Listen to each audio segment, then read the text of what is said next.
kuryama no kubyuka ni imbabazi z'Uwiteka bene data.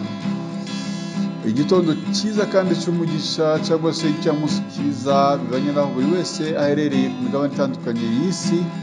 Mwese mwemeye gufatanya natwe gusangira ifunguro ry'umunsi kandi rya buri gitondo. Insanganyamatsiko ya none wa 10/2 mwaka wa 2025 wa mbere iragira iti kudasubira inyuma. Kudasubira inyuma uba ari byo uharanira. Haranira kudasubira inyuma. Mbere yuko dusoma ijambo ry'Imana, reka turirimbane indirimbo 108 mu gitabo cy'indirimbo zo gushimisha Imana igira iti jye ndi umukristo nzahora ndiwe. Turangiza dusome ijambo ry'Imana.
Hamwe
Haleluya, haleluya. Bene data, njye ndi umukristo, nzahora ndiwe mu bintu byose ngeze kugufa.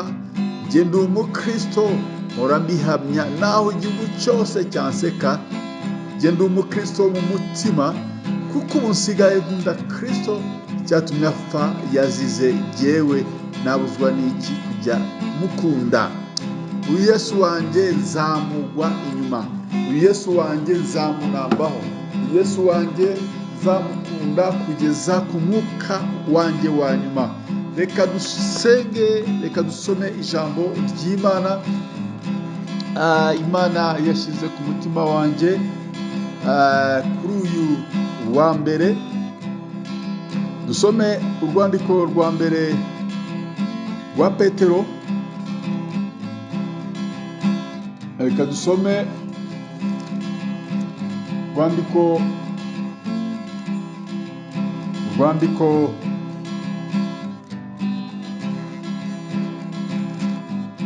urwandiko rwa kabiri rwanditswe na Petero. Urwandiko rwa kabiri rwanditswe na Petero, ibice ni 2:20 tugeze kuri 21. Aravuga ngo tugeze kuri 22. Aravuga ngo niba kumenya neza Yesu Kristo umwami wacu n'umukiza kwarabateye guhunga bakava mu by'isi byonona, maze bakongera kubyizingitiranisamo bikabanesha, ibya nyuma byabo biba birushije ibya mbere kuba bibi. Icyajya kubabera cyiza iyaba batigeze kumenya inzira yo gukiranuka, biruta ko basubira inyuma bamaze kuyimenya bakareka itegeko ryera bahawe. Ibyabasohoyeho ni iby'uyu mugani w'ukuri ngo imbwa isubiye ku birutsi byayo, kandi ngo ingurube yuhagiwe isubiye kwigaragura mu byondo. Iyi nsanganyamatsiko twasomye y'ijambo ry'uyu munsi iravuga ngo haranira kudasubira inyuma. Imodoka yose iyo igeze ahaterera irwana no kugira ngo iterere umusozi kandi iwuminuke iwurenge. Iyo isubiye inyuma ikora impanuka, kandi abayirimo bagakomereka cyangwa se bakasiga n'ubuzima. Niko bimeze no ku mukristo wakijijwe akava mu byaha, iyo adaharaniye gukomeza ngo arwanye arebe ko arenga ibyo byose bishaka kumusubiza inyuma, urugendo rwe akagenda asubira inyuma, ibyo birushaho kuba bibi. Ibyaha yakoraga mbere atarakizwa biri kuba inshuro nyinshi. Ni ngombwa kwikomeza kandi ukishakamo imbaraga, ugakomeza urugendo muri ibyo byose unyuramo. Kuva mu gakiza si cyo gisubizo, si byo bitanga igisubizo, ahubwo kukagumaho nibyo bitanga ibisubizo. Kandi wibuke ko n'abakavuyemo ntacyo bungutse, ahubwo bamerewe nabi. Wicika intege mwene data, turi hafi kurangiza urugendo. Ijambo ry'Imana ridukomeze kandi tugire neza. Amena. Data, mu izina rya Yesu turasabye kugira ngo duhe imbaraga zo gukomeza, twe gucika intege, twe gusubira inyuma. Nubwo hariho ibishaka kutubuza, ariko duhe imbaraga tubashe kubirenga.